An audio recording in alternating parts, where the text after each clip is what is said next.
if you're not taking climate change, I guess start looking at it from planning and operational side of things. You're going to reach the point where you can't operate sustainably. Forest practices of the past and the present will not necessarily be what's sustainable for the future. Right.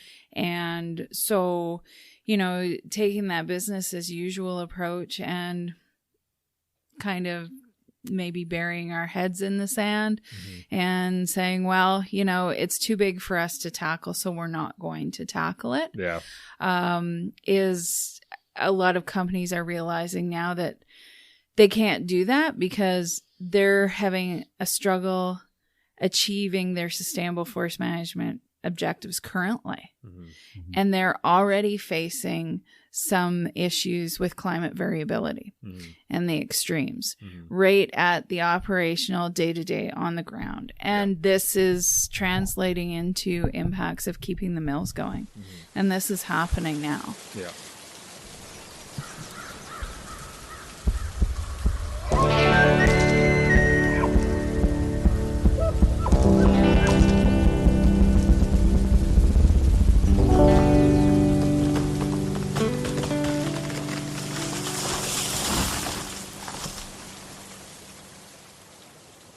Hey guys, what's happening? Welcome to Your Forest. I'm Matthew Kristoff.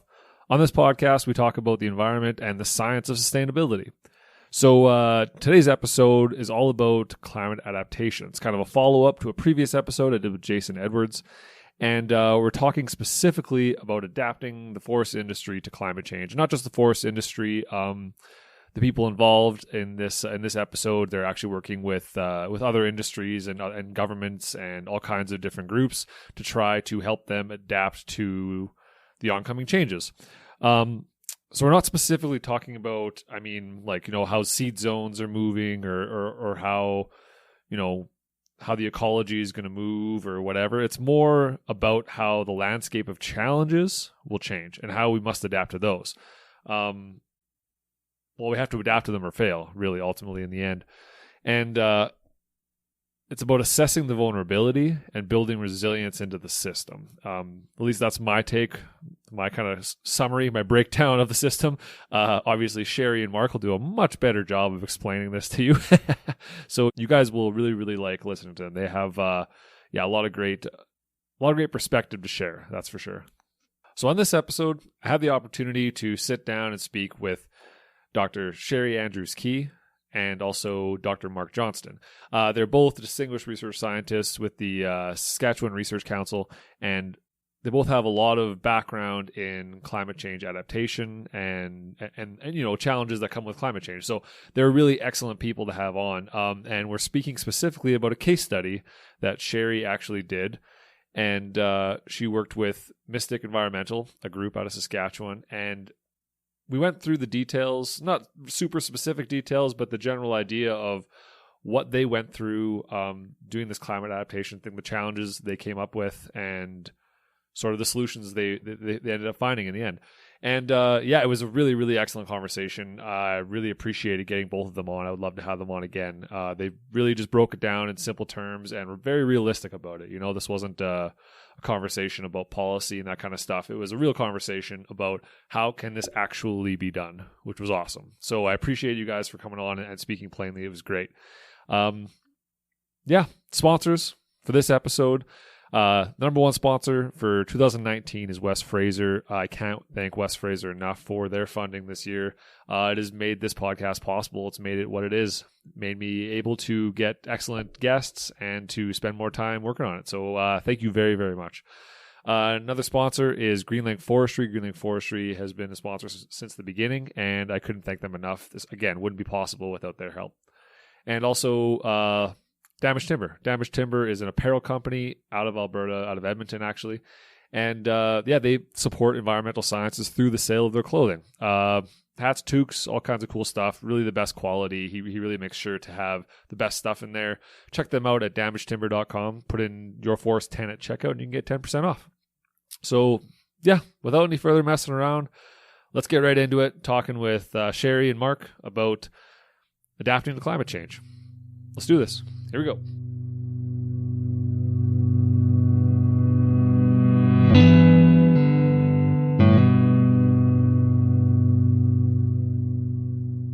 So we should start out just kind of do quick, brief introductions. Okay. So Sheri, I'll start with you. You just finished your postdoctorate or whatever. How do you say that? If postdoctorate fellow, I saw on your email. Yeah. Well, I have my PhD, Mhm.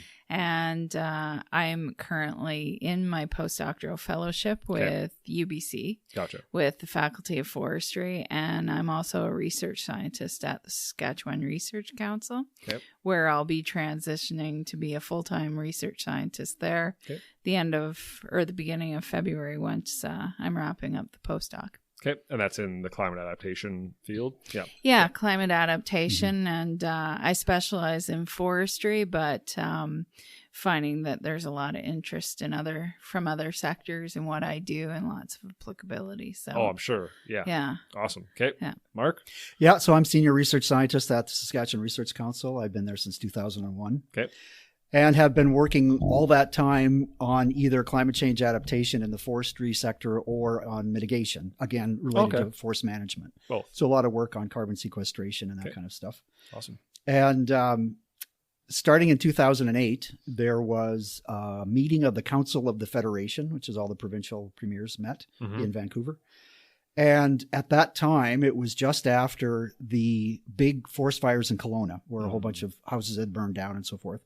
And so the Premier of British Columbia, Gordon Campbell at the time, was impressing upon the other premiers the importance of climate change, and in BC's case, the impact on forests. Okay.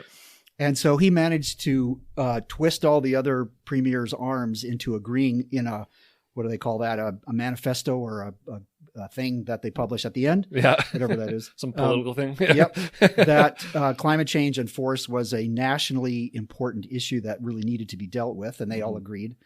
And so what happened then was the responsibility for doing work on that was passed on to the Canadian Council of Forest Ministers. Right. The Canadian Council of Forest Ministers struck a committee made up of provincial representatives, Climate Change Task Force, and they in turn brought together a bunch of kind of people who had been working in this area, like myself and some of Jason's predecessors. He wasn't involved at the time, but some of his other colleagues and people from all across the country. So it was truly a national initiative. Right. And so we spent about 10 years developing a framework for how to do vulnerability assessment in the forest sector, a guidebook that Sheri will talk about more in detail, that Jason was the primary author of, and then some supporting documents that were more technical in terms of how do you use climate data to generate future climate scenarios, for example, and a bunch of things like that. Okay. So we walked through that entire procedure. And as I said, it took about 10 years. And when that sort of concluded, we were starting to look for opportunities to test it. And so the Manitoba government took it on, and they were doing a forest management plan for a management unit in the southeast corner of the province called Sandy Lands. Okay. Very droughty soil and prone to drought, low productivity jack pine, that kind of scenario. And so they thought that this was going to be a good place to look at climate change because it's already on the knife edge of drought many years. And we have places like that in Saskatchewan too. So anyway, they walked through the procedure as not only an opportunity to make use of it in their management plan, but also an opportunity to test it. So we got a lot of good learning out of that. Nice. And kind of at that point, we were still looking for opportunities to test it. And Sheri at that point had decided to go back for a PhD. And so we started talking about maybe there's an opportunity to do something in Saskatchewan that would also involve the use of the framework and the guidebook and so on. No, that's awesome. It's such a huge problem to try to begin to tackle, right? Yes. So I applaud you guys for taking the first steps to try and be like, okay, where to begin? How do we do this? And, for years we've been talking to the forest sector and particularly forest industry about, you guys really need to take this seriously. This is something you can't just, sort of pretend it isn't there. And they said, yeah. But then they kind of didn't. And so at some point, again, early on in this thing, we were sort of feeling a bit frustrated. And then suddenly a light bulb came on and we realized that their primary concern is keeping the mills open and keeping people employed. And that if climate change is going to be part of what they deal with, it can't be something set aside to be separate. It's got to be incorporated into their day-to-day decision-making and planning. And so, again, mainstreaming is the word for that. Sheri will talk more about that. And so we gradually began to see that part of our responsibility was to develop approaches that would easily fit into how sustainable forest management is done in Canada. And so this whole exercise with the Climate Change Task Force and all that stuff was designed specifically for how forests are managed in Canada. Awesome. So it's on the one hand, it's generic. It actually follows a sort of a higher level system that was developed by the Intergovernmental Panel on Climate Change. So it comes from the international community. And we took the basic outline of that and sort of brought it down to the forest sector in Canada. Awesome. So one of the things we really like about it is that it's designed to be applied to local circumstances, to local landscape, local management objectives, local policy environment, all of that stuff. So the product you get out of this is tailored to a local situation. Awesome. Rather than being some kind of a top-down, we know best, here's what you should be doing. We don't. And so it's the forest managers that come to the table with all the local information that allows them to think about adaptation with our guidance and our help and using these tools that we've developed. Right. Oh, and like you said, I think part of it was the reluctance to, right? Like you said, there's the business aspect of it and keeping the mill open because that's why they're in business and whatever. But also I think it's just, like we said at the very beginning, the overwhelming size of this problem. And they go, well, I'm a forester. I know how trees grow and I know how water's related, but you're talking about climate change. It's like, man, that's another level of stuff that they're not, you know what I mean? Not necessarily looking into on a day-to-day basis. So it seems beyond them, right? Like myself included, just it goes over. It's like, wow, that's how? Because I mean, you know what I mean? Like you were saying with ecology, I mean, are we going, not everything, it's all going to change, but it's all going to change differently based off elevation and like you said, the soils and the whatever. So it's a fascinating problem. And I think that's like you guys said, the main thing that was needed was a framework, some kind of way to dial it down and make structure. Structure. Yes. Somewhere to start. So this is awesome. I often think, especially earlier on, of an episode of Star Trek, the original Star Trek. And they're on the bridge of the Enterprise and they're looking at that big view screen. And there's some thing out there that's a big blob, but they can't really tell what it is. That was climate change, 10 years ago. Yeah.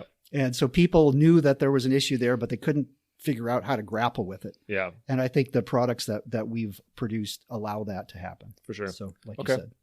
And whoever wants to answer whatever. I wanted to quickly just get into what's at stake here. And I know every area is different and it's not like you can't say what's going to happen for every, FMA or whatever. But as far as climate change is concerned, if an organization or the government wasn't to begin adaptation, what would be the concern? What's at stake there? Generally speaking, obviously, like we'll say like average it out across a national scale to make it a little easier to. Right. I would say at a national scale, or even at a local scale, if you're not taking climate change, I guess start looking at it from planning and operational side of things. You're going to reach the point where you can't operate sustainably. Forest practices of the past and the present will not necessarily be what's sustainable for the future. Right. And so, taking that business as usual approach and kind of maybe burying our heads in the sand and saying, well, it's too big for us to tackle, so we're not going to tackle it. Yeah.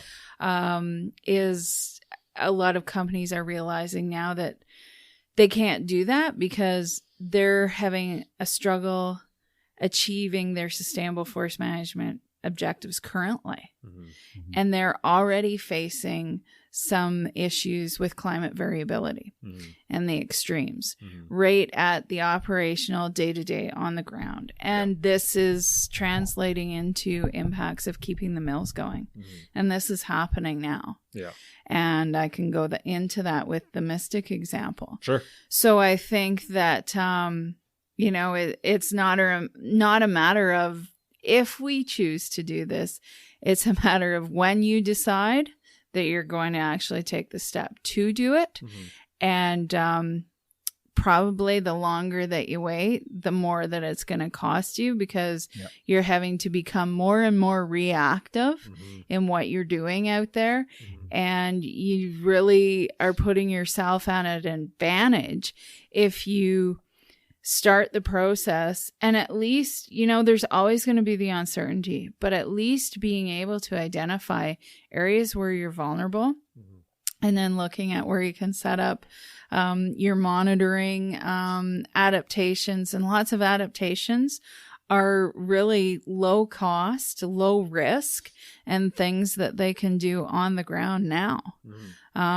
So, starting that process, and that there's the real danger that the longer you leave it, the more sort of, I guess, the more cost it's going to come down to. Because really, at the end of the day, if it begins to cost too much to be in business and you can't be sustainable, you're not going to be there. Yeah. Right. So even from a business perspective, this is in everyone's interest, right? Not just ecologically. Yeah. Not just for the future of the forest, but just from an economic perspective. It's for every reason, right? We need to be done. So no, that's awesome. That's a perfect summary of the reasons why, right? We make a lot of reference throughout all of these tools and the work that we do to the criteria and indicators of sustainable forest management from the CCFM. Yeah. And it takes a very little time to walk through each one of those 6 criteria and say, oh, climate change will affect this. Climate change will affect this. So it's not, it's not a lot of work to start to understand how that's going to affect sustainable forest management. For sure. Absolutely. So just one more thing briefly before we get into the example, the Mystic example. We're talking about adaptation for the purpose of this conversation, at least. What are we adapt? Like, what, I know we're adapting to climate change, but what are we adapting, is what I should say.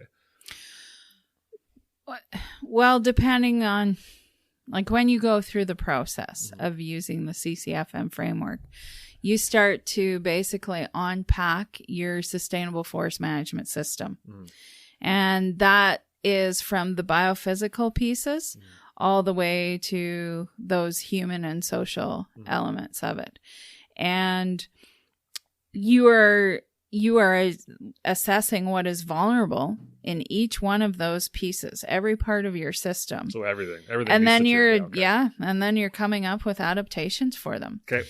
And the adaptations, they can be, just really simple things, or then when you really start to drill down into those things, you start to identify where we're vulnerable, not necessarily like under a climate change lens, we're vulnerable, but we could be vulnerable even more because of potential challenges and barriers to being able to adapt within operations, within planning, things like regeneration, operation-wise access, issues with policy and regulation, maybe challenges and barriers with finances, company finances. How far can we really go with adaptation? Where do we need more knowledge?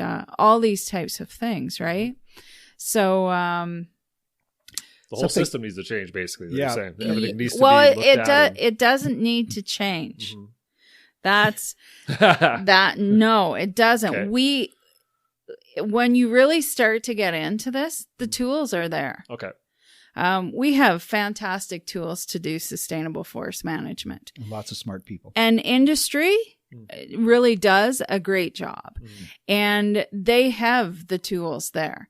It's just often looking at things under a different context with a different lens. Gotcha. And just, maybe just, I guess, having, opening your mind to look at it with climate change, like we talked about at the beginning, this big ominous cloud, right? That's like, oh my God, I have so many things in my day-to-day operations. How am I supposed to deal with this on top of it? Yeah. And and then there's the perception of like climate change and modeling. And, so I take, what models do I use and what projections do I look at? And all these things can be extremely overwhelming. For sure. Especially when you're a forest manager and you've got those day-to-day things and the mill's like yelling at you because you got to get that wood to the mill. Yeah. So, there's a lot of responsibilities on your plate. So what, this process allows you to do is it helps you identify the tools that you already have in your system. And it's not about changing your system. Gotcha. It's about using the science, assessing your vulnerability, and continuing what we've always done to look for the best practices. Awesome. And the best practices based on the best scientific knowledge and understanding that we have currently. Mm-hmm. And, you know, and not to like forget that people out there doing forest management, they are experts. Of course. They know their FMA better than anybody else. Mm-hmm. So the idea is that with this framework and this process, we can help them just do what they do better. Awesome. Yeah. And just by identifying your vulnerabilities, even if you don't have an answer as to how to change it, you've already increased your adaptive capacity because you've identified we're vulnerable to this. This is something where we have a gap or you know, we're lacking understanding or the technology. This is something that is on our radar now and needs to be more of a priority. Yeah, that's awesome. I like that. That's awesome to hear though. It's not like, hey, we need to scrap everything and restart. It's like, no. We just need to slightly change our perspective and start to see things through a wider lens and have awareness. Yeah. Right. Yeah, awareness. It's a big part of it. It seems like a lot of issues. Like I just did one on Indigenous consultation and same kind of thing, right? It was like, listen, there's things being missed here, and it's not all that crazy complicated. We just need to different perspective, step back, right? Yeah. So it's interesting. That's awesome. That's good to hear. One thing that I find really interesting, and this goes back to the very beginning of this stuff more than 10 years ago, is the influence of corporate culture on the willingness to kind of take a stab at this stuff and get started. Everyone listening just frowned and got angry, held their wallets closer. So, you know, what we find, and this applies to governments as well as it does to industry, is that there are organizations that are very progressive and anxious to adopt new tools because they know that this is something they need to address. Yeah. And there are others that, well, my grandfather did it this way and my father did it this way, so I'll continue to do it this way. They don't really have any interest in being innovative. And that makes all the difference. Yeah. And so one of the things that we try to do is work with the early adopters and the people that are the progressive ones and hope that their neighbors are going to be looking over the fence and say, oh, well, that looks like a pretty good idea. Maybe I'll try that. Yeah. And spread the word that way. Yeah. No, that totally makes sense. Yeah. There is a reluctance to try new things too out of fear of making a mistake and looking like an idiot too, right? There's that as well, I suppose. And the other thing is that, as we know, forestry in Canada is a highly regulated activity. And a lot of companies are worried about if they put a foot wrong, the government's going to come down on them like a ton of bricks. There's a lot of responsibility on their shoulders, for sure. And so they don't want to put themselves in the position of making a mistake. Yeah. But again, what we find is that if there is communication between the regulators and in the industry, and they sit down and say, let's try some things. Here's why we want to do it. Here are the potential outcomes. Here is the level of risk that we need to be tolerant of in order to do this, that in many cases, everybody's willing to give it a try. Yeah. It can work. Yeah, no, I totally agree. I think, just that open communication, making sure that you've covered your bases and you don't feel vulnerable to attack if you try something and it doesn't go as well as you planned, right? So, okay, awesome. I think we've got a good introduction into this subject, and we can get into the nitty gritty of so let's get into this case study that you headed off. Well, I wanted to mention too, Mark had said how long he's been working at this. Yeah. So Mark and I have known each other for just over 20 years. Yeah. And we originally started working together when I did my master's. Okay.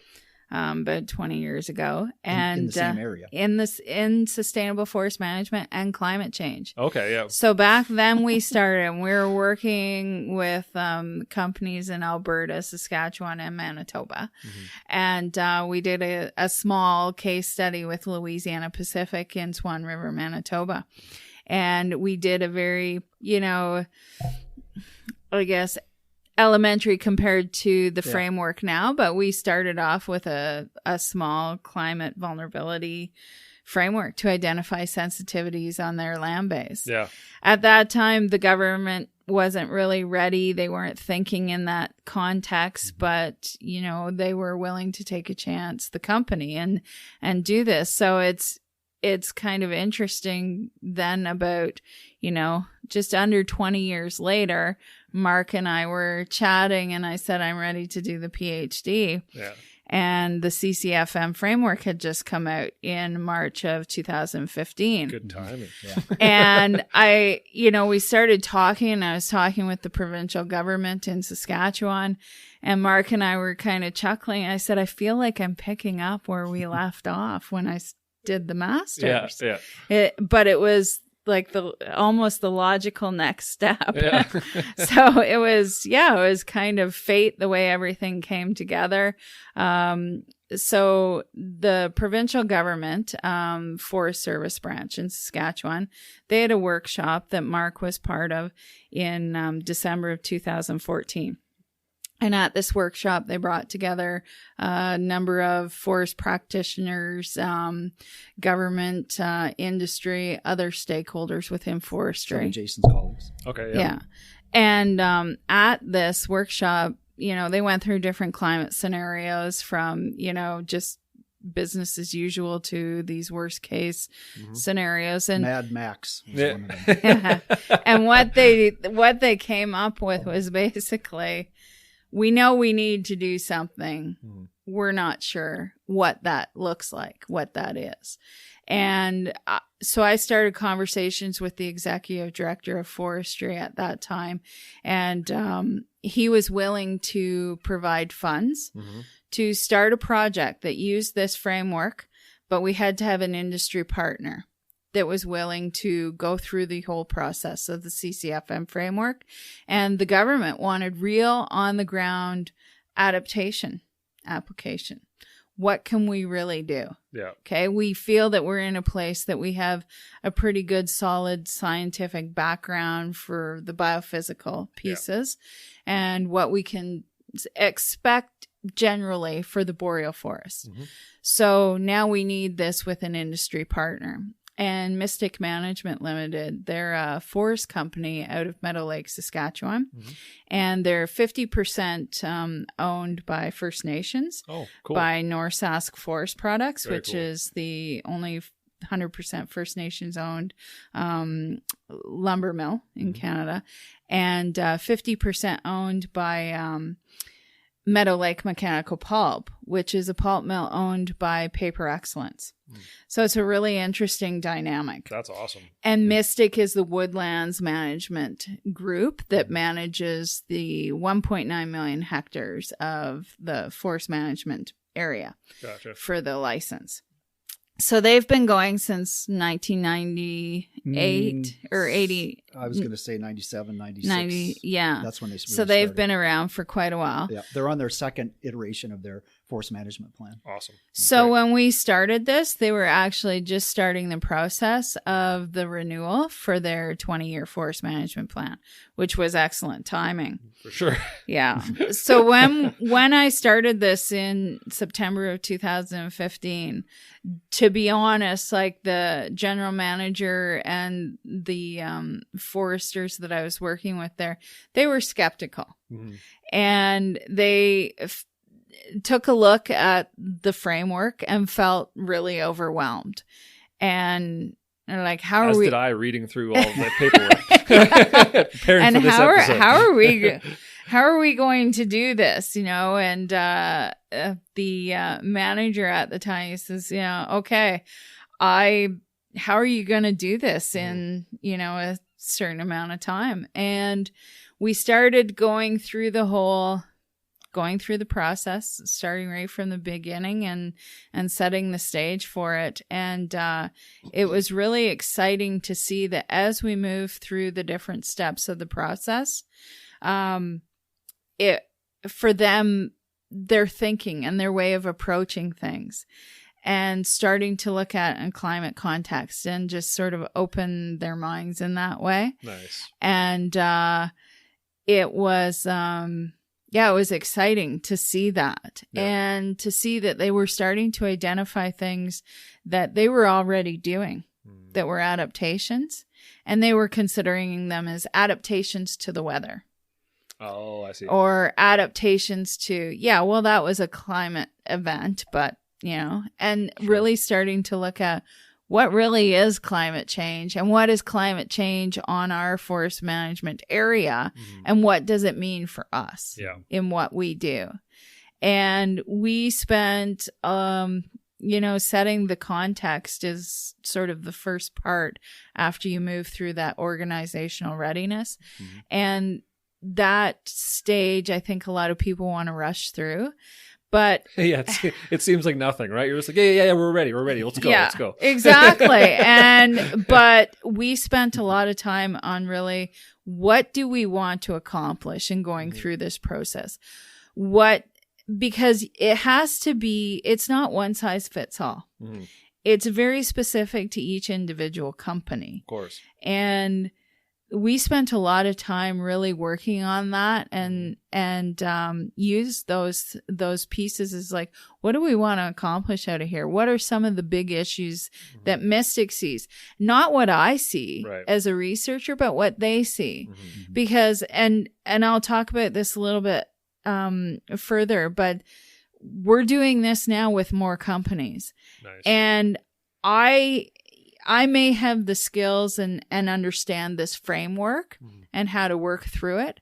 But when I'm working with an organization, they are the experts. I'm there to help them work through this process because it's not what I think is best for them or what I think their vulnerabilities are. Mm-hmm. It's my job to bring the science to them, to bring the process to them, and to help them navigate that process so they don't go down these rabbit holes, which you can do very easily, and help them identify these things and pull those pieces out. Yeah. But it's really them that own it. That's awesome. And it becomes part of their system. Yeah. What they do.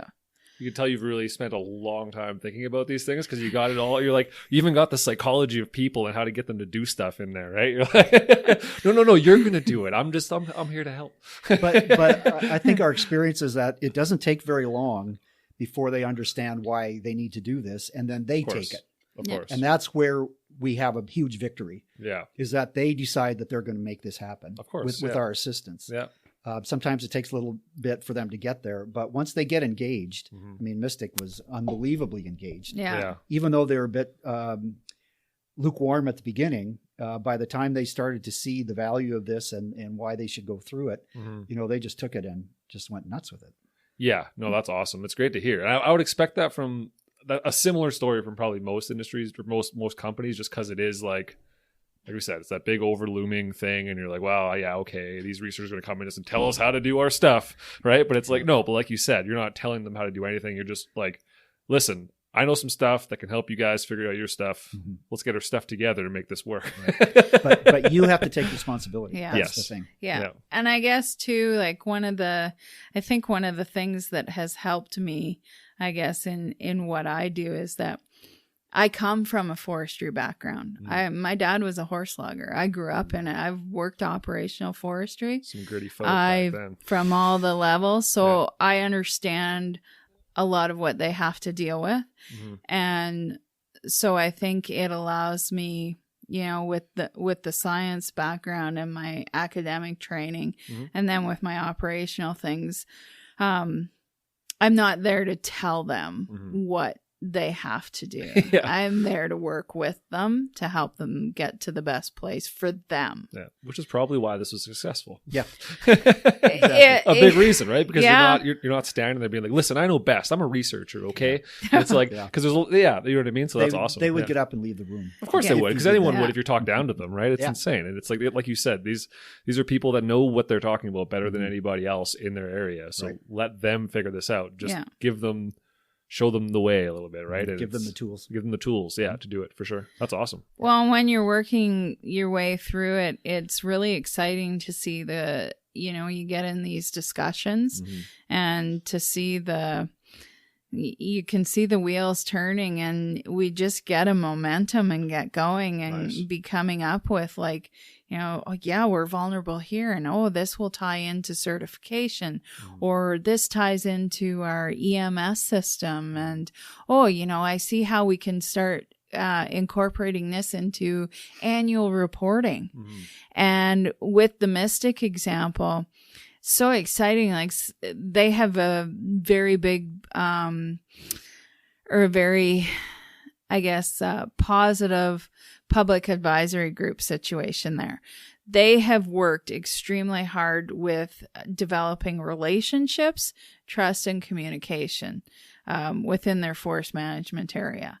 And that's pretty special. Oh, it's huge. And when you're going through this process, stakeholder involvement and communication is a huge piece of it. You don't think that it is, but it goes a long way for you, especially when you're trying to move forward, to start mainstreaming different adaptation options and to have that, that support there is a really big thing. Absolutely. You're also helping to educate people, not just your staff, but you're educating the people within the communities and everything that are within your area that you're operating in. Yeah. And that's a huge thing. Yeah. And the government. Yeah.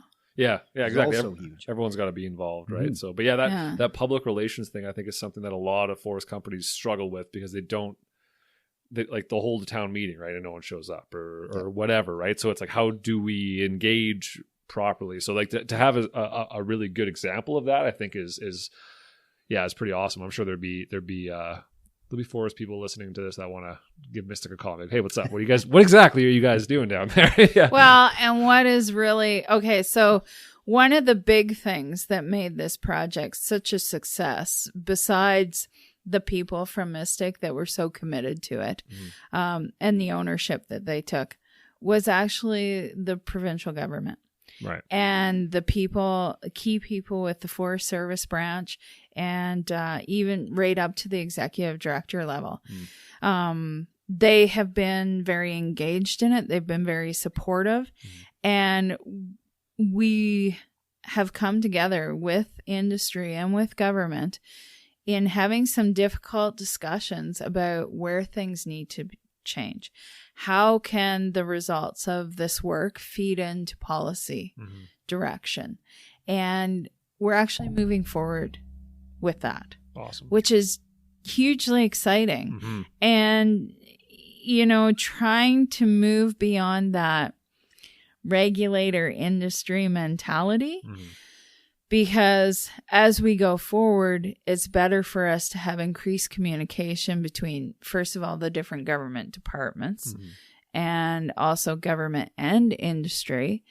And then to have these, it's almost like building these policy networks and having increased collaboration where you're bringing the industry as part of the process to help guide new policy that's going forward. And the government has been really receptive to ideas of where policy needs to become more flexible or more responsive for potential adaptation options. And where it currently isn't, and we may not have enough scientific knowledge or understanding, how do we look at building that so that we could potentially move towards something like that for both parties? Yeah. No, that's very true. I think one of the things I appreciate most about, at least from my perspective from the industry and the dealings I have with the government, right, is that when something comes up, for the most part, sure, they'll put it in the report, but before stuff goes in the report, they give me a call and they go, hey, what happened here? What's this all about? And we'll go, oh, okay. And we'll discuss it. And instead of it being this gotcha moment where it's just like, I gotcha, you screwed up. But what were you doing, you fool? And it's so it's nice when it's just a communication, right? And sure, it ends up in the report and it's whatever, but it's at least where it's not like this. Yeah, it's not a gotcha thing. It's not a thing where it's like, well, I'm the regulator. I'm in charge of you. It's more like, it's like, hey, we're working together. We have the same goals. Let's figure this out and do this, right? So no, that's for sure. That totally makes sense. We have a lot of work to do, but we've already come a long way. And you have to start somewhere, right? Yeah. So, and what is so exciting, I think, is that Mystic, so they completed their detailed vulnerability analysis back in 2017. Stage 3. See, I read the stuff. No, well, we've they've done the whole framework. Gotcha. Yeah. Once. Okay. We're actually, Mystic is moving into its second round. Awesome. And we started that about 2 weeks ago, and we'll be wrapping up round 2 of a detailed vulnerability analysis where they go back and they look at all their SFM objectives, and we're actually taking it right down to the indicator level and identifying, seeing where vulnerabilities have changed and things, and where they need to focus their priorities. Yeah. And actually from 2017 to now, there are 3 key indicators that they have that they are designated as high vulnerability currently. Okay. And they are having trouble achieving them given current management. Yeah. Things that have to change. So it's not that they're looking 20, 30, 60 years down the road for climate change. These are things that they're seeing right now on the ground, and it's hitting them hard. Can you tell us what that is? They're you're at liberty to say. They're mainly operations issues, access issues.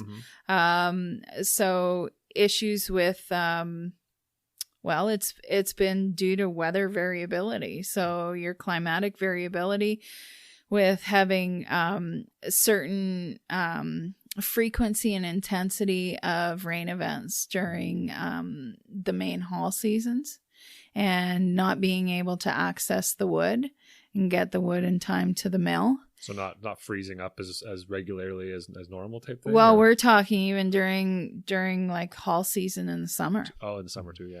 So in the winter, the problem is this lack of frozen ground. And in the summer, it's road washouts from flooding. Gotcha. And this is common across the industry in our part of the world. It's not just Mystic that's having trouble with this. Yeah. Anecdotally, I can say that from the people that I speak to, I see the same kind of problems coming up. Yeah. Yep. Yeah. Yeah. And they're having, so like one of the issues, they're looking at is putting in more bridges versus culverts. Because when you get a blowout with culvert, it's done. You got to put in a new culvert. Bridges, they're finding that, yes, it may be more cost up front, but in the long run, it's going to save them money. That's an adaptation. Yeah. That's an adaptation that's happening now. Something they need to do. Yeah. Working with Department of Highways on the haul limits that are coming on. You get these increased variabilities, especially in the winter, and you're hauling on those roads that, you get the limits once it reaches -5, above -5. So you get, all these days of minus, 20, whatever, and then you get a day that spikes and is above -5, and there's a haul limit put on certain places. And this is increasing. So how do we start to work with these different government agencies? Because what traditionally has been in the past with like these dates and these temperatures and the haul limits can't be for the future. Right. So how do we work together to be more accommodating for this? Shutdowns of the mills has happened. Yeah. Because the wood is out there and they can't get it to the mill. Yeah, there's a few mills in Alberta where it's happening too, I know. Yeah. Yeah, it's definitely a problem for sure. And that's, so one of the things that we're working on right now that started with the Mystic case study, it's, and Dr. Harry Nelson, who is my postdoc supervisor with UBC. Harry's a forest economist, and we've been working on the business case for adaptation. And through the Mystic case study, we were able to actually demonstrate to the mills why they need to, have insurance piles, why they need to have the wood sitting there on site, because it's to the point when you can get the wood out, you have to get the wood out. Yeah. So if we've got to put capital investment up front to have wood sitting there because we're going to have a shortfall down the road because we can't get it out, we're going to have to do that now. Right. The accountants are changing their tune about that. Interesting. Yeah, which is really exciting. And they've already said that. And so we're working on developing more in this business case for adaptation, because you really need to understand, what is this going to cost us? Yeah. And it does help forest managers in the woodlands side of things present their case to the mill managers for why we need to spend this much money on doing this, because in the long run, it's going to cost us less. Yeah. But being able to present that case, right? So that they can do what they need to do out in the ground, but they can also keep the mill in wood. Well, they need support, and keep things right? running. Yeah, Yes. the foresters can't just do this. They need corporate support to be able to pull this off properly. So this needs to be, everyone needs to be involved for sure, right? Yeah. Yeah, but those are excellent examples, I think, that really will hit home with a lot of people that are, forest professionals that are listening. Like it'll like, oh, okay, like those are things that we can, we have effect over. We can change those things. It's not like I have to figure out, if I should plant the seedling that, belongs 2 seed zones over in this block. It's like, no, it's not that. We're like, this is like, stuff like that. So it's, no, that's awesome. That's really, really cool. So when you went to, did you guys go to Mystic to get them involved, or did they come to you? I went to Mystic. You went to Mystic? Yes. And you said that it was kind of difficult at first, but it started rolling. So how did that process begin? Like if there's people listening that want to get this process going and they don't have the privilege of being able to have you guys there to, to lead them along, how does that, how did that start?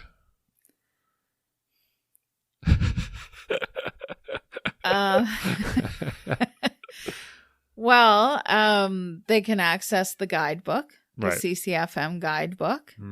And what I find is you've got to have the buy-in from the company. Okay. I mean, if a forest company is going to look at doing this on their own, you need sort of that champion within the company and it's pretty much a full-time job for about a year. Yeah. They require financial and human resources to make it work. It's not something you could do as a hobby on the side. Yeah, No. Really. And a lot of, people I work with. So we worked with Mystic, and I'm continuing to work with Mystic. Where Mark and I and Harry are also working on Northern Prairie Regional Integrated Assessment that we're funded through partners with industry and provincial government and through Natural Resources Canada.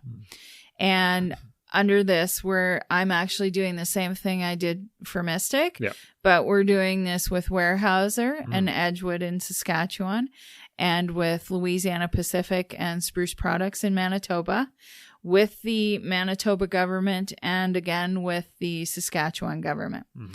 So it's really exciting for Saskatchewan because they're going to be able to use this to represent sort of all their forest regions and area to feed into their policy and regulations. And Manitoba government, it's the first one with a forest industry partner to do this. So that's exciting for them. Now, when you're a company, if you're going to take this on your own,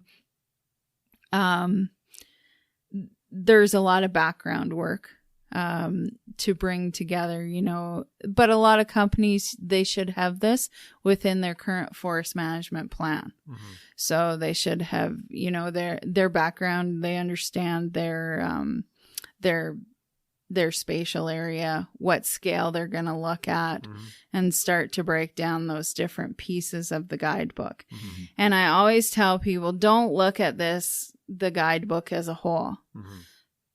If you because it's too overwhelming. It is, yeah. It's So you have to break it down and, start at the beginning and really spend the time up front, because if you set your terms of reference and get a good core team that's really dedicated to do it in place, and understanding everybody's got to work on the same page even by definition, because what vulnerability means to one person might be something different to somebody else. What adaptation means to somebody, adaptation and mitigation, some people will often think that they're using them in the same context. Right. But for this process, it's different. So you have to have your whole team that's working on all on the same page. Gotcha. For your definitions, for your goals, for what you want to achieve, what do you want to get out of this, and have a direction. And what I do with the people that I work with is when we start off each new phase, we always revisit what our original objectives and goals were, because sometimes those change as you work through the process. So you want to even take like 15, 20 minutes and go back each time and say, okay, are we on track? Are we where we want? Are we going in the direction we originally wanted to? Is there something that we want to change? Or have we gotten off track? Are we going too far this way and we need to pull ourselves back? Because when you get into some of those areas, like looking at future climate scenarios and things that a lot of people don't have a real strong understanding of, you can go down a lot of rabbit holes looking at models, trying to decide what models you're going to look at, what scenarios you want to do. And from my experience, it's keep it simple on those stages. Okay. We know what the general impacts of climate change are projected to be. Yeah. And don't get caught up in the weeds of it all. You don't have to go out and hire big modeling expert to do all this expensive modeling for you. You really don't. You know your FMA. And you know what the basic knowledge is out there for what's going to happen in your forest for the future. So, take a look at that. And then based on that and your expert opinion, you can go and you can say, all right, so based on this, potentially business as usual approach. What do we think would happen up to the end of the century? Yeah. So it sounds like it has to start with, like you were saying, that whole vulnerability thing, right? Like how do we assess vulnerability and what's vulnerable to these changes? Like you said, everything kind of is, but yeah, it's hard to try to like suss out like a step-by-step process, even though you guys have kind of done that with the framework, right? It's still like, I imagine sitting down with your woodlands group and be like, okay, we're going to adapt to climate change. What's our vulnerability? And be like, what? Yeah, right. Yeah. Like it's interesting that it comes down to those basic tenets of making sure that we're all on the same page as far as like what this means and the definitions and the, like, you know what I mean? It comes down to that. Like, let's make sure that we're talking about the same thing first of all, right, and then get into the vulnerability aspect of it. So something else that is really interesting to me that I think Sheri has found more than once is that the process of going through this assessment forces the organization to think carefully about what their management objectives are. And sometimes they've already done that and they know exactly what they are. And other times they're sort of going, and the reason for that is because the framework and the guidebook are all oriented around climate change impacts on those management objectives. Yeah. If you don't know what those are, you can't really do an adequate job of understanding vulnerability. And so in some cases, they have to go back and think, at the very, very basic level, what are we trying to do as an organization? What's our company's mandate? That kind of thing. And that's always a good thing, regardless of whether it's climate change or something else. Of course it is. Yeah. Absolutely. Just to make sure everyone's on the same page always. Yeah. I think that's probably something that doesn't happen as often as you'd think. Yeah. Everyone kind of is in their own bubble, taking care of their own thing, and maybe might not be aware of what their counterparts are doing. So yeah, that makes total sense for sure. So with the Mystic example, let's just keep going down that path and like how that all went for you. Like how can we, let's think about this. I'm trying to think about how to explain this and how to explain what you did in a way that will help other people find the context to do it themselves if they have to, right? Well, maybe you could talk about each one of the 4 or 5 steps kind of at a general level to get an idea of how it let's just do that. Let's do that. Yeah, that makes sense. So I've already mentioned when we started off, you set the context. So you're in the pre-vulnerability stage and you come together and it's a matter of just following the guidebook step by step. And the guidebook has wonderful worksheets in the back for every single step. And I didn't see those. Yeah. Okay. I used all of those. For some of them, we took a look at them and felt that they were a little redundant. Mm-hmm. So there were some of them that I combined. Mm. And we made up sort of based on a combination of the worksheets in the back, and we brought a couple together and made up one that was just more suitable for that company. Yeah. So you do it they're there to guide you. Yep.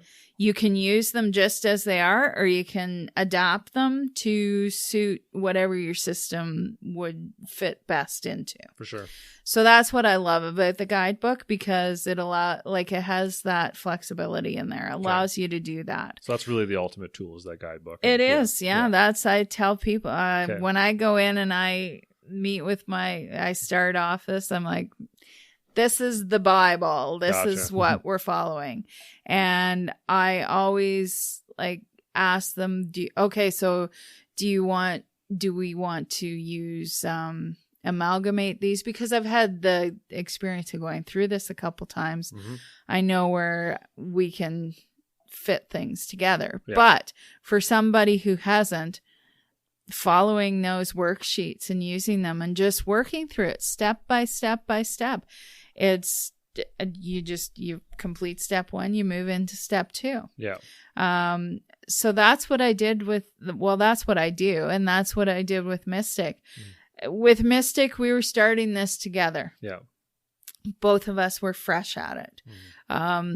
I had the climate change piece to it and was able to keep pulling them back in when they would go a little too far, to be able to start, okay, yeah, that makes sense, but we're trying to put the climate lens on this. Yeah. So maybe let's take a step back and look at it from a different angle.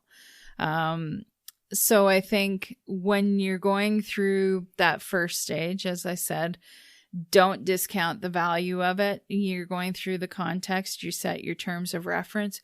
We actually did a communications plan for the different stages through this, who we were going to have involved as a core team, and then who we were going to have involved throughout different parts of the process, and what other resources like people, academic institutions, CFS, etc., we had there to draw on if we needed to. Yeah. So we set that all up right at the beginning. Gotcha.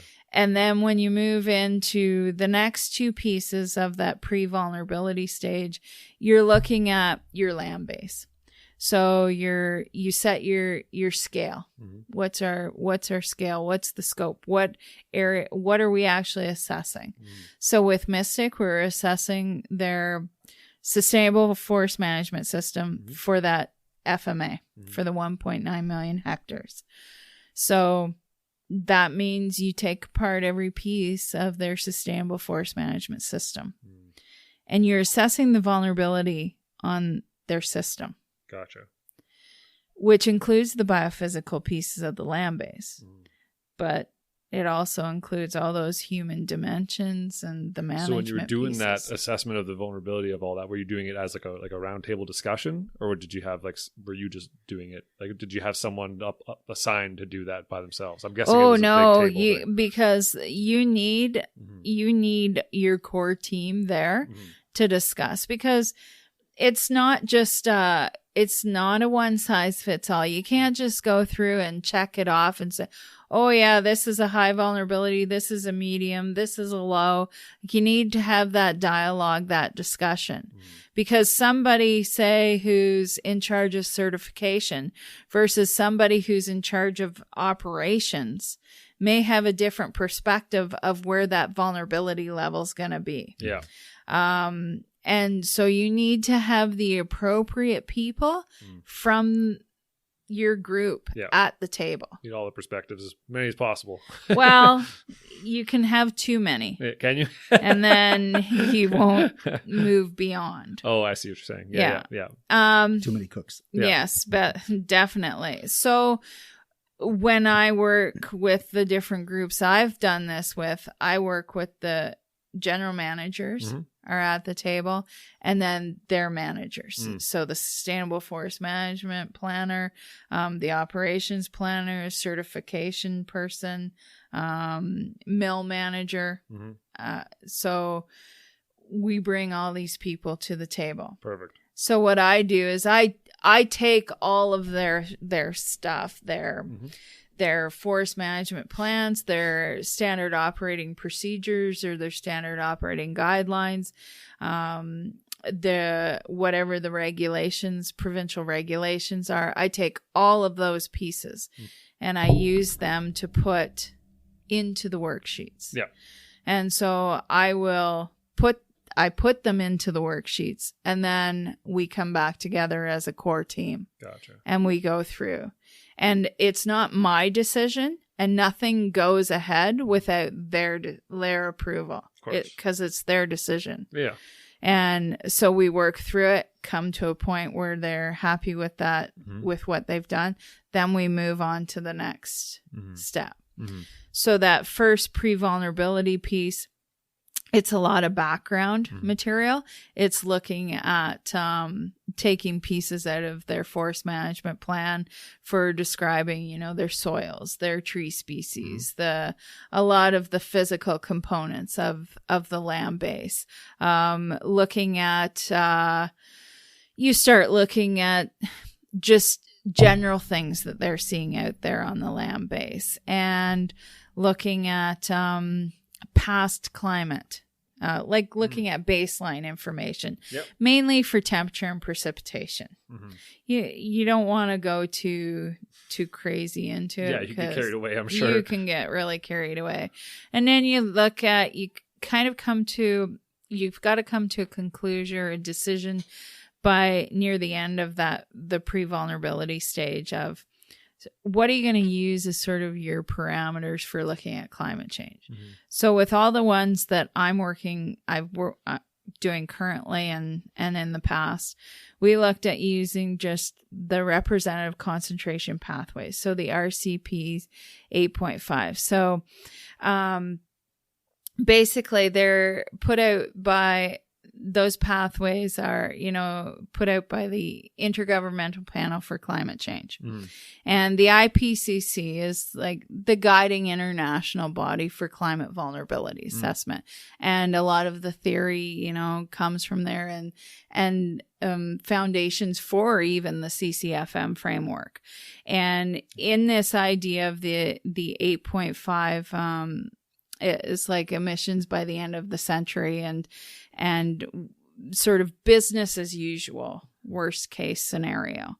And so we just thought, okay, basically Mystic chose to use worst case scenario and we just do business as usual.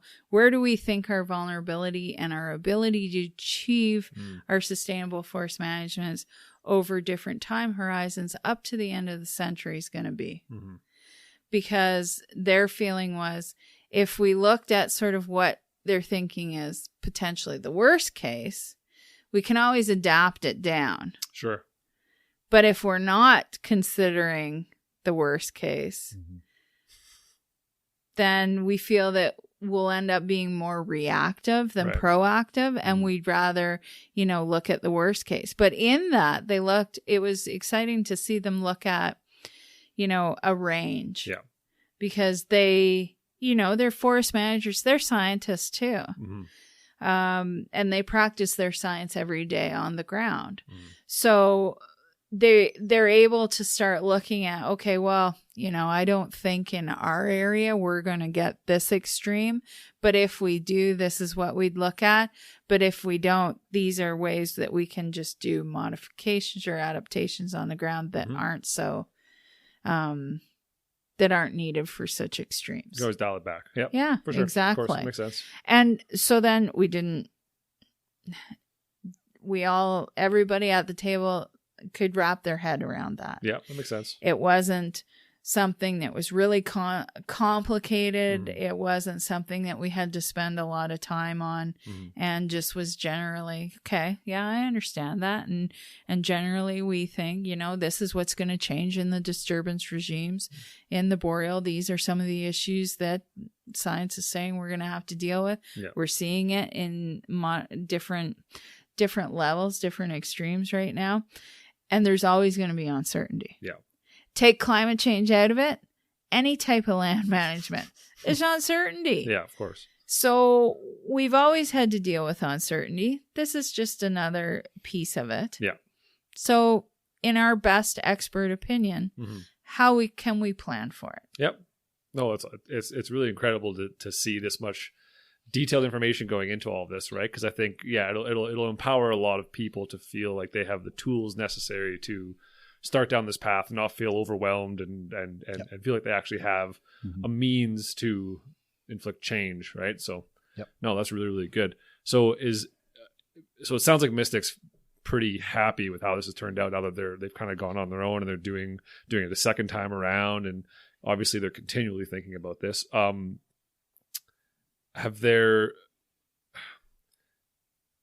Is it from every aspect of it, like even like economically and stuff like that, they're feeling pretty optimistic that this is going to be the best thing for the future, and they're totally on board at this point, right? Like there's no more skeptics amongst the midst. No, they're not skeptical. Yeah. But I mean, they're dealing with some real serious concerns right now, and of course, like right on the ground. And so what they're supportive of it. They're optimistic. They see the value in it. But what they're doing is that their ideas, they want to continue to do the best that they can possibly do. Of course. And they feel that they still need to do better. Right. They feel like they aren't doing enough, and they want to continue to build on this and to do better. Because they're passionate and they care, and they want this to actually work, not just be some paperwork and they sign off see on. that it needs to be done. Yeah. So what's with Mystic, they've looked at their certification. He says, and Mystic is CSA and FSC certified. And right now there aren't any standards within that, but they see it coming down the line eventually. They also know that the provincial government, this is a direction that they want to go, and they want to do this because they want to be around. What's unique with Mystic being 50% First Nations owned. Now, First Nations don't work in a timeline like forest management planning does. You know, they don't plan in 20-year horizons. They look to generations.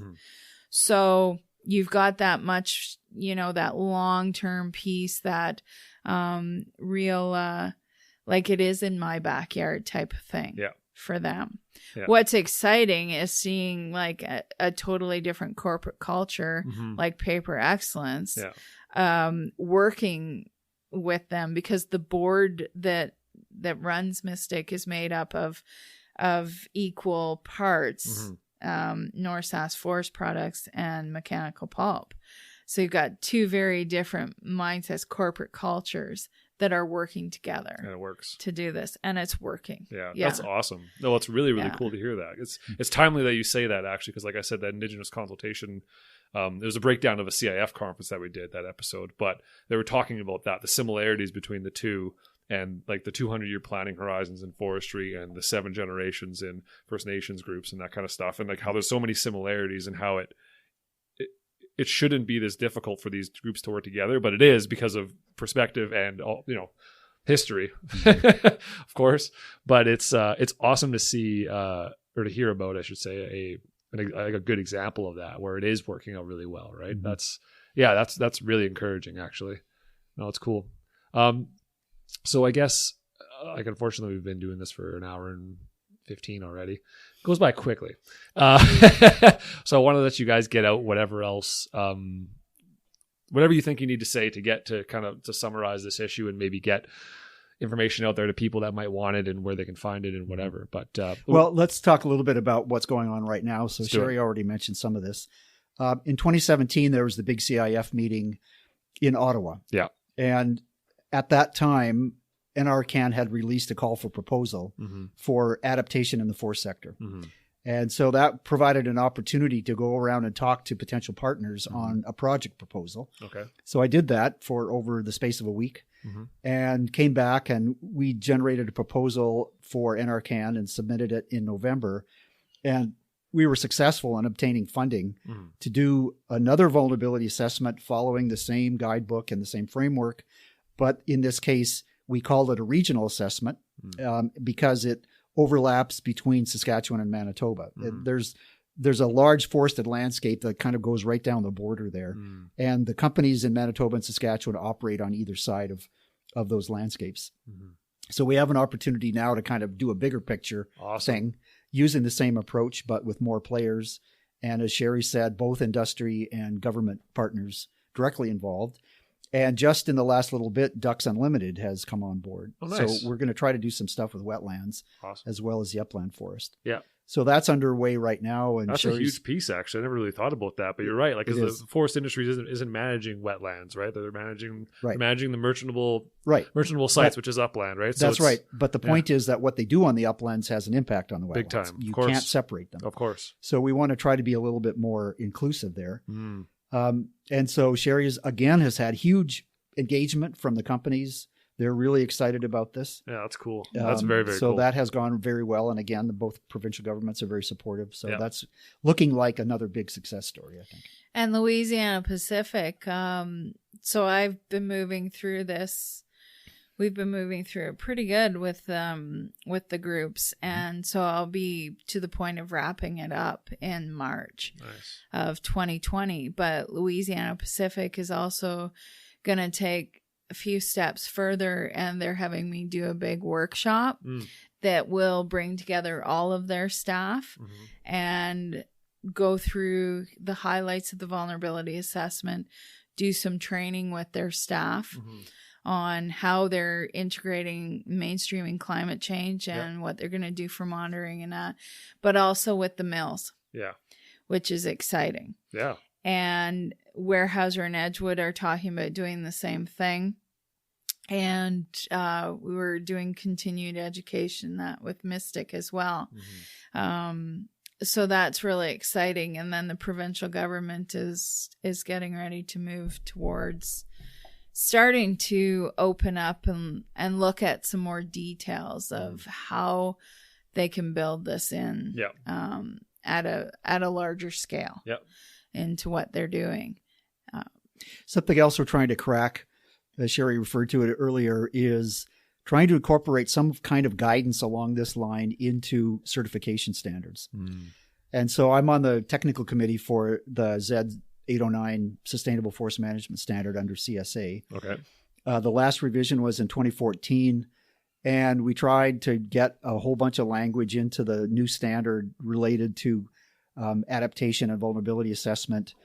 I don't think they were quite ready for that. So there's a little bit of kind of voluntary stuff in part of the standard, but the normative standard, which is the part that says thou must do this, they really didn't want to put too much in there because they weren't very clear on exactly how that would work. So this is work that still needs to be done. Gotcha. And just in the last few weeks, I've submitted a proposal to the Sustainable Forestry Initiative, the other certification body, they're revising their standard right now, and we would like to work with them on incorporating something about vulnerability assessment into the new standard. So absolutely. We'll see where that goes, but companies are paying a lot of attention to certification. This is a really important vehicle for providing that guidance to the companies. So I'm hoping that this goes forward. I think it will. I mean, I think it's inevitable that it will. It's just a matter of how quickly does everybody get on board. And but it's an interesting kind of philosophical question, because on the one hand, you want to give them guidance and tools to do these things. But on the other hand, if you think about SFI, for example, I've worked quite a bit with them. They have a single standard for all of North America. So how do you put guidance in there that applies to the boreal forest in northern Saskatchewan and the southern pine flatwoods in Florida? And everything in between. So this is a challenge, and I'm not for a minute saying that it's very easy and straightforward to do that. But I still think there's room in a certification standard for some kind of guidance that is helpful on the one hand, but not so prescriptive that it only applies in one place and nowhere else. So that's work to be done, but I think could be pretty interesting. Yeah. Well, and it's the perfect place for it to be done, right? Because it's all about sustainability in the end, right? It's like this is not sustainable unless we roll with the punches, right? And it's clear that those things have to start being included. So it totally makes sense. Yeah. It's fascinating to see how many things are changing with, like, you know what I mean? You think about Canada and its sustainable forest management capacity and you know, worldwide, how it's recognized as being, like, you know, I mean, one of the world leaders in doing it the right way. We're still, like, every time you turn your head, you go, oh, this is more stuff we need to include. This is other stuff we need to include. We're doing this wrong. We need to do, but it's like, we're doing such a good job. But at the same time, it's like, man, it never ends. It's just continually updating. This has to be, like a rotating thing, always changing. Yeah. And having talked to certification bodies quite a bit about this, the other thing they're concerned about, which I think is quite legitimate, is that, again, they want to provide tools for people to do the right thing and ensure sustainability. But on the other hand, they're very sensitive about not overloading these poor forest managers that are already strapped for time and resources. Oh, here's another thing I've got to do. Here's another, you know. There's that sensitivity, and it's a fine line as to how much is helpful and how much is too much. Totally. One thing that was brought up at a conference, a CIF conference one time, was are we asking too much of foresters, right? And it's like, you know, there's something to be said for that, right? Like, there's a lot to think about, but I don't think we are. I just think it's, like you guys are doing, we're just adding tools to the toolbox and helping, because the foresters are interested. They want to do this stuff. It's just a matter of figuring out how. There again, it's so critical that whatever tools are provided to them, whether it's certification or something else, that it has to be something that can be built into what they already do. Exactly. Because if they have to change their way of doing business or decision making, they're just going to get up and leave. Of course. And they've said that from day one. So that's a very important lesson that we've learned and is really, really important. Right. And they have great set of tools already. Right. And sustainable forest management, you know, in its theory and its practice is a good thing. Yeah, absolutely. And so with this, it's something that we can add to it.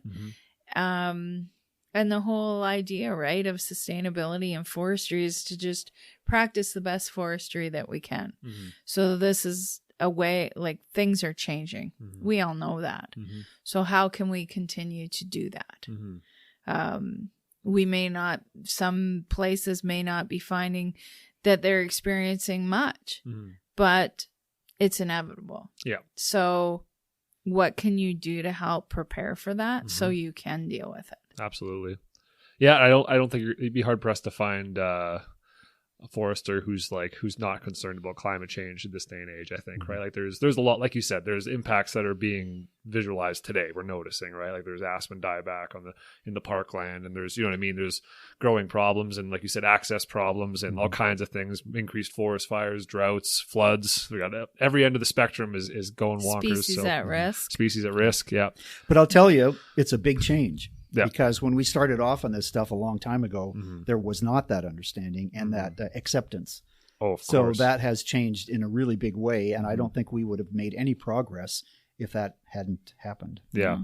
And I think one of the really important things, I feel anyways personally, as maybe part of my role, is to help provide information for that gap, you know, because there's a lot of great science out there, but thinking back to when I was in forest management, I didn't have time to go searching for it. Yeah. I didn't have time to read it and then to try to translate it into what it meant on the ground for me.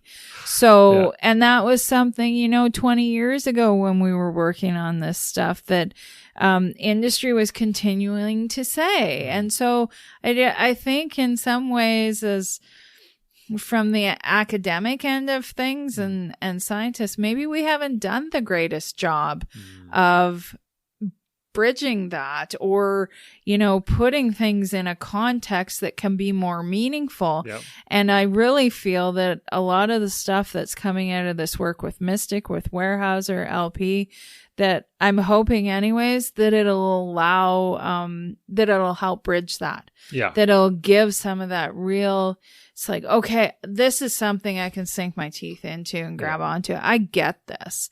This makes sense to me. Totally. People in the U.S. that do this kind of work refer to science management partnerships. And that's what we're talking about. Yeah. Yeah. No, that's very cool. It's really good. Yeah, absolutely. That's exactly what we need. You're right. But it's I think that totally makes sense, right? Because like there's not many people I know that are working foresters that are going home and reading research papers. No. Right? It's Yeah. like they just worked a 10 or 12 hour day in the bush hauling logs out, and now they have to go home and hang out with their family. They're not going to take time aside to read more and learn more. They're doing their part, right? So yeah, it's we're asking a lot of them, but it's something that I think there's willingness there, and it's just a matter of you guys are starting to make it easy, obviously, and you're starting to see that gap of information and filling it. So it's awesome to see that there's people like yourselves doing this kind of work, because I think it's sorely needed. So is there other people in other provinces you think helping out industry the same way that you guys are doing? Is there other people that, like, if you're in BC or whatever and you want to reach out to somebody that BC Ministry of Forests has a lot of people that are very involved in this kind of thing, but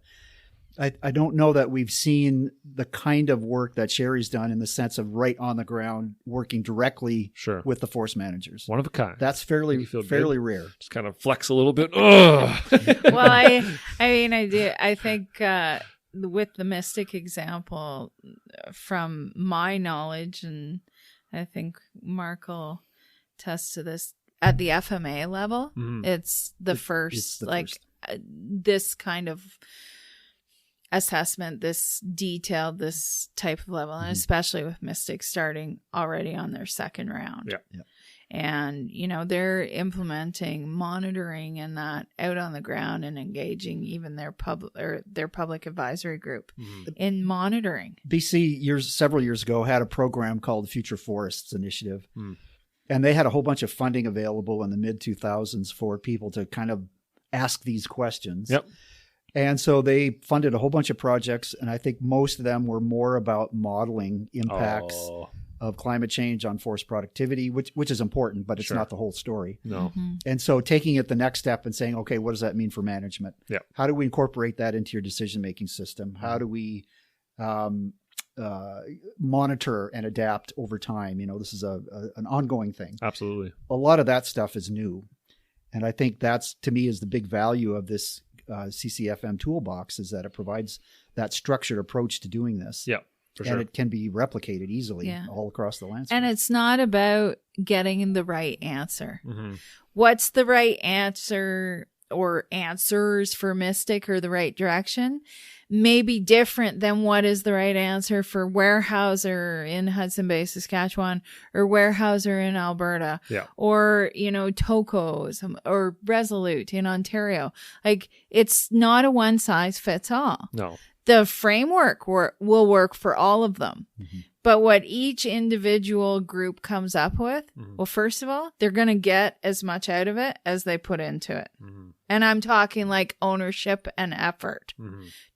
Don't just hire a consultant and say, here, go do this for me. And walk away, and 6 months or 12 months down the road, you get a report back. Because you have to have that engagement from the people that are doing this on the ground each day. Right. That's what's going to make it meaningful. If you really want value for your organization, you got to engage in it. You got to own it. Yeah. That's awesome. I think we'll end it at that. That's a good way to finish it. Kick it off with a punch. Thanks a lot for coming on, guys. This is like a really awesome conversation. Yeah, Sorry I couldn't let it thanks. go longer, but there's always room to do this again. So yeah, thanks a lot. We do a part 2. Yeah, exactly.